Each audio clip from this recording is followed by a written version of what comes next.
سلام جوړ بخیر. نن پنجشنبه د سوري غوایي میاشتې نم او د روان زیږدیز کال د اپریل میاشتې 29 نیټه ده. خبري ساعت شراغلاس په پیل کې هم د څو مهمو خبرونو سرچک. روزګان کې مدني فعالان او شهریانو وروستیو غلچکي بریدونه اندېښمن کړي. برید کیږي او دا زموږ د کشفي ارګانونو ډېر ضعف شي او د ښار د مابین بیا دا کسان ورکیږي هم. د سرتیرو وتل امریکا دوه نورې B-50 الوتکې هم سیمې ته رالیږي. سبا جمعه پاکستان، روسیه، چین او امریکا پر افغان سوله خبرې کوي. کندهار کې د افغان ځواکونو بریدونو کې 40 وسلوال وژل شوي او هند کې د کرونا د مړو شمېر تر 2 لکه اوښتی.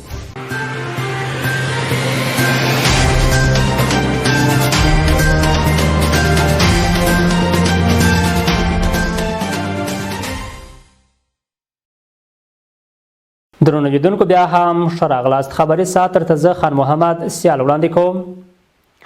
روزګان کې مدني فعالان او ښاریان وروستیو غلچکي بریدونو اندېښمن کړي. د ښار اوسېدونکي او مدني فعالان امنیتي مسؤلین د وروستیو بریدونو په مخنیوي کې پاته بولي او غوښتنه کوي چې د دا ډول بریدونو مخه ونیسي. د روزګان ولایت والي محمد عمر شیرزاد بیا د ښار اوسېدونکو ته د امنیت ډاډ ورکوي. په روزګان ولایت کې وروستیو غلچکي بریدونو او مرموزو وژنو د ښار د اوسېدونکو او مدني فعالانو اندېښنې راپورته کړي. مدني فعالان او د ښار اوسېدونکي امنیتي مسؤلین د وروستیو غلچکي بریدونو په مخنیوي کې پاته بولي. دوی بیا هم پر امنیتي مسؤلینو غږ کوي چې د دې ډول بریدونو مخه دې ونیسي تر څو د ښار اوسېدونکي د آرام ساه واخلي. دا چې د ښار په منځ کې موږ دې ته هیڅکله چریکي ویلی نشو. چریکي هغه ده چې یو ځای په پټه په بېټکه توپنچې باندې د نفرو مخه پیچلې حمله وکړي. دا اصلا مخامخ جګړه ده چې په کلاشینکوف باندې د ښار په مابینځ کې برید کیږي او دا زموږ د کشفي ارګانونو ډېر ضعف شي او د ښار د مابینځ بیا دا کسان ورکیږي هم. موږ رسنۍ تعقیب کړلې د دې شاهدان نه وو چې څوک یې ګیر کوي په دې حساب کې او څونه بندي سو څنګه نو سو هیڅوک یې په دې تور نه دي نیولي. په روزګان ولایت په ښار کې چې هر وخت موږ وینو دا ډېر خلک ویني چې چریکي بریدونه کیږي، د پولیس په نښه کې ویشته کیږي. نو باید چې موږ د حکومت څخه دا غوښتنه وکړو چې د دې مخه ونیسي. دا خو هره ورځ دی نه دی، ډېر خلک موږ وینو چې هره ورځ ویشته سوي یا موټر پسې د ماینونو ورمښلولي. دولت په دې برخه کې باید نه کې جدي اقدام وکړي، ځکه چې د ښار هغه چې دي ټول خلک داسې نه وایي چې دا څنګه اوس به یا چا وکړه، خو هغه ټول دولت ته ګوته نیسي چې ولې دولت په دې اړه باندې تلاشي نه کوي. په مشرانو جرګه کې د روزګان ولایت د ولسونو استازي سناتور امان الله اعظمي هم ورته نظر لري او د امنیتي مسؤلینو څخه غوښتنه کوي چې د دې ډول بریدونو مخه ونیسي او یاد برید کوونکي پیدا او د قانون په چوکاټ کې د خپلو اعمالو په سزا ورسوي.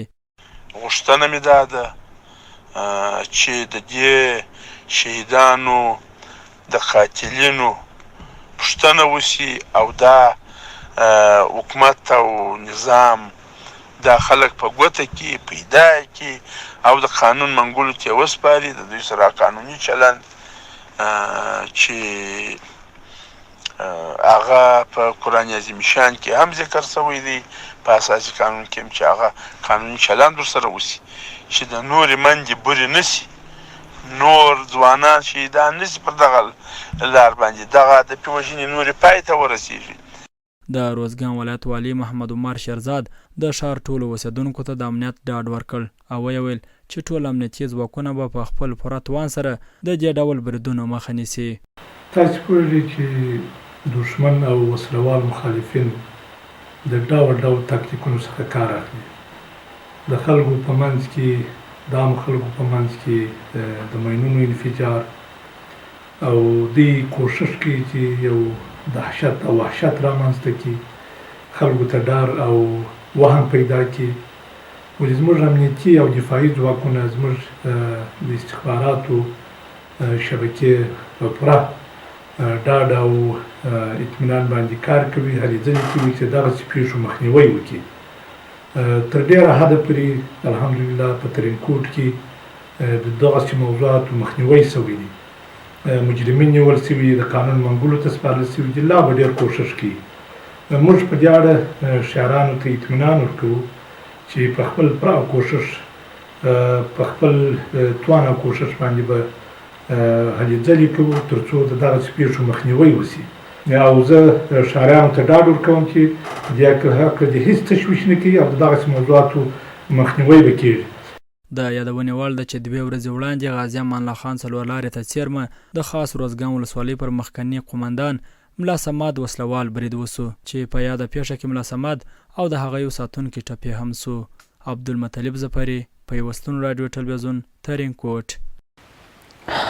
امریکا توپخانه‌یي توغندي سیستم افغانستان ته رالېږي. د امریکا د مرکزي ځواکونو قومندانۍ اعلان کړی چې د خپلو سرتیرو د وتلو بهیر د ملاتړ لپاره یې توپخانه‌یي توغندي سیستم افغانستان ته رالېږلی. د امریکا پوځ پر خپل ټویټر لیکلی چې دا توغندي په خورا دقت د شپې او ورځې شاوخوا 43 مایله واټن وهلی سي. د پوځ په وینا دغه سیستم یې له کویټ څخه افغانستان ته رالېږلی. دا ویلو ده چې په افغانستان کې د غوڅ ملاتړ ماموریت قومندان جنرال سکاټ میلر په خپلو وروستیو څرګندونو کې له افغانستان څخه د امریکایي ځواکونو وتلو ته په چمتووالي سره ویلي چې د مۍ میاشتې له لومړۍ نیټې وروسته به د تاوتریخوالي دوام او بریدونه د طالبانو ستره تېروتنه وي او دغه ډله باید پوه سي چې د روانې جګړې د پای ته رسېدو یوازینۍ لاره سیاسي توافق دی. مارک میلی وایي وړاندوینه ګرانه ده خو د سرتیرو د وتلو بعد پایله به د افغان حکومت نسکورېدل وي.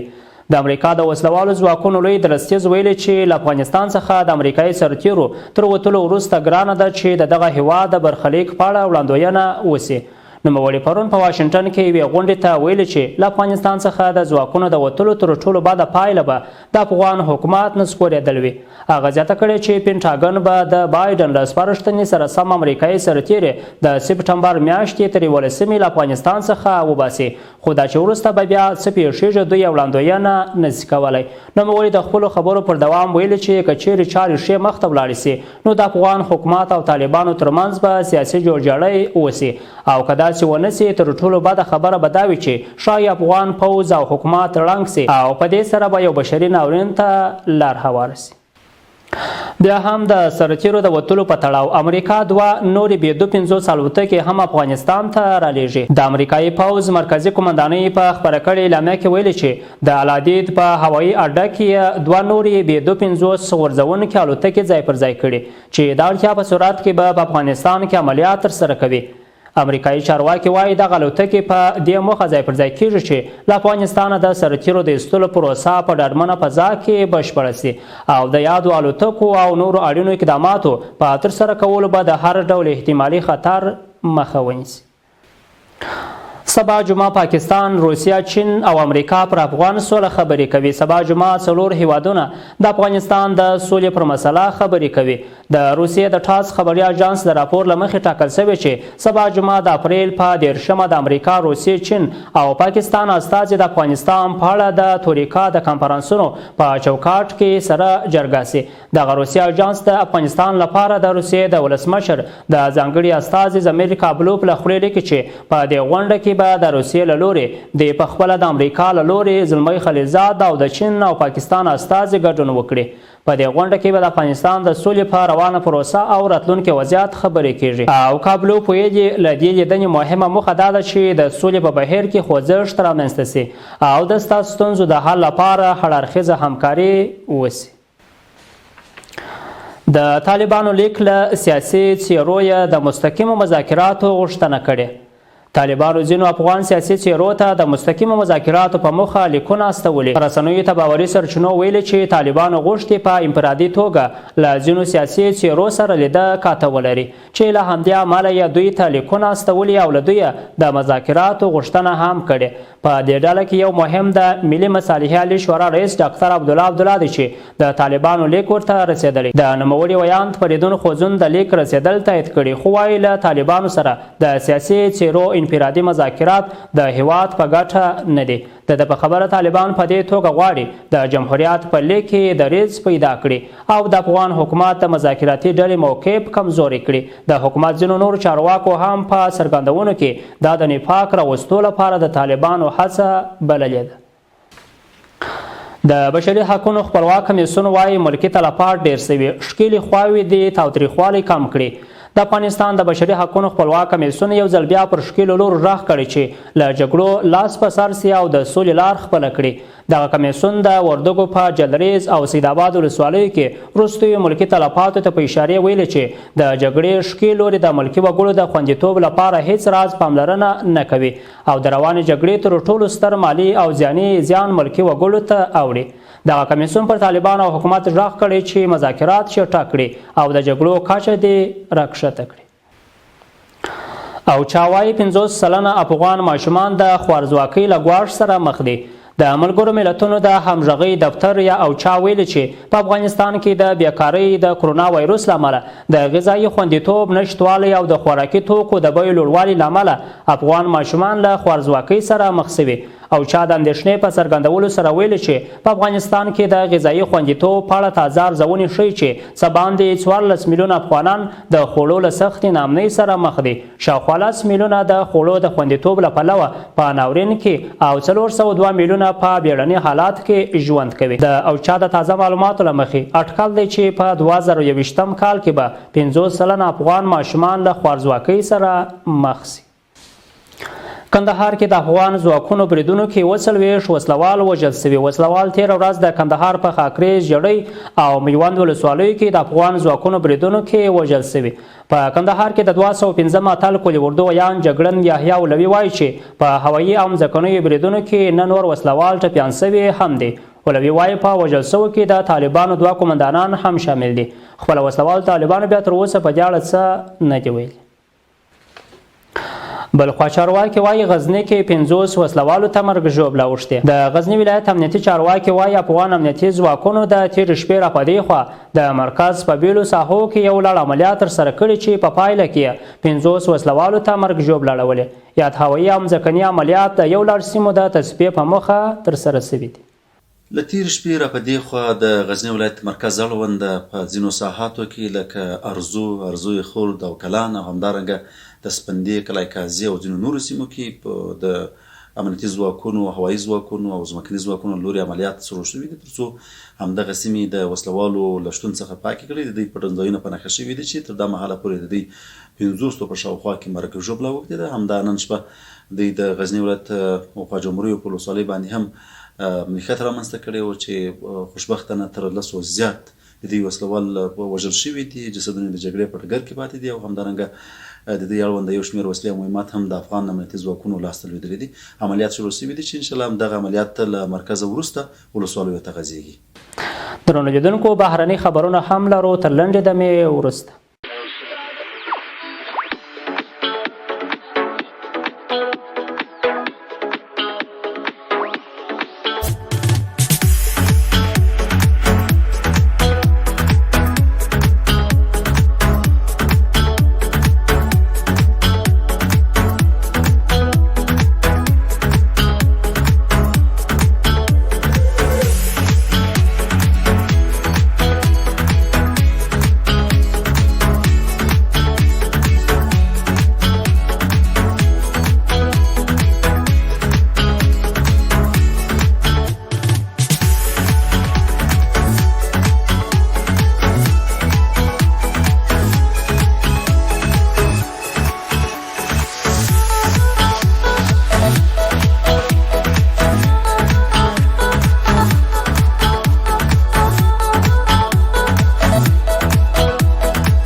د جالبو معلوماتو خپرونه هر یکشنبه د ماښام 7 بجې او بیا ځلې تکرار یې چهارشنبې ماښام 7 بجې.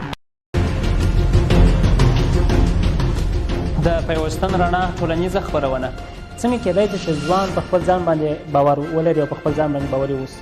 نو په همدې خاطر په دغه امتحانو په دې شیانو کې واسطې او دغه مسایل شته هغه پوه ځوانانو موږ خپل په ځان باور د لاس ورکړي د افغانان مخکې دود کلچر و عنعنات یو څه اوس دنیاوالو نوي پیغامونه راوړه دوی ورسره په خوی و عادت ورسره نابلده دي که چیرې تعلیم ونه کړي دا مختلف خلک ته وایي چې اویا کاله مخکې نیکه کوم ژوند تېرولي یا د کوم مصیبتو سره مخ په دغه ټولنیزه خپرونه کې موږ ستاسو سره په ټولنیزو ستونزو او ټولنیز نزاکتونو بحث کوو. دغه ټولنیزه او معلوماتي خپرونه هره شنبه او چهارشنبه د ورځې 10 بجې او بیا ځلې تکرار یې ماښام 9 بجې.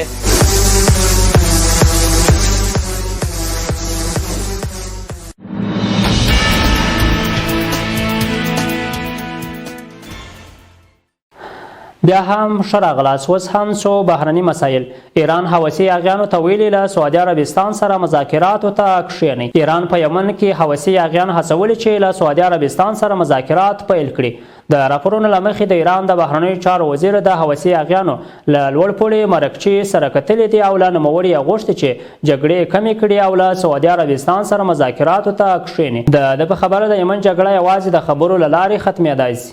حوثیانو هم ویلي چې دوی به له سعودي عربستان سره مذاکراتو ته ادامه ورکړي او د ایران له مرستو یې هم مننه کړې. په یمن کې د سعودي عربستان پر وړاندې د حوثیانو په وسیله نیابتي جګړه روانه، خو اوس عربستان له ایران سره د اړیکو جوړولو په لټه کې دی چې ښایي دغه ډول اقدامات یې لومړنۍ مقدمې وي.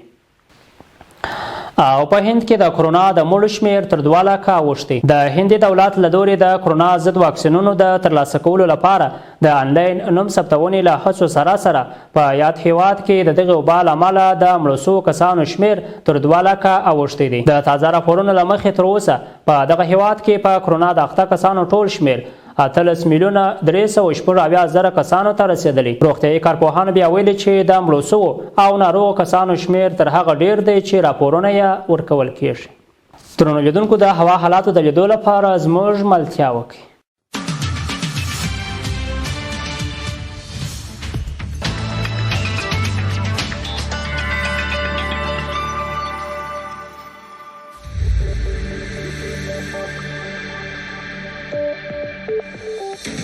د پیوستون راډیو ټلویزیون لیدونکو او اوریدونکو د هوا حالاتو ته زه فیصل هرکلی کوم. بسم الله الرحمن الرحیم.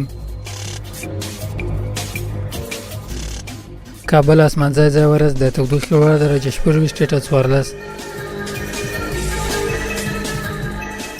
ننګرهار اسمانځای ځای ورځ د تودوخې لوړه درجه 18.23.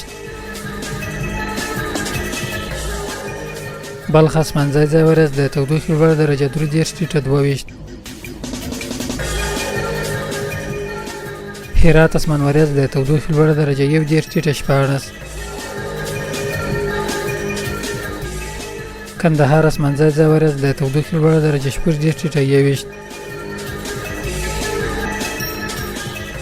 روزګان اسمانځای ځای ورځ د تودوخې لوړه درجه 1.18. زابل اسمانځای ځای ورځ د تودوخې لوړه درجه 28.14. او په هلمند ولایت کې به مثبت اسمانځای ځای ورځ وي د تودوخې لوړه درجه 9.23. د پیوستون راډیو ټلویزیون لیدونکو او اوریدونکو دا د هوا حالات چې سانتیګریډ په درجه اټکل شوي وو. له ملتیا مو مننه.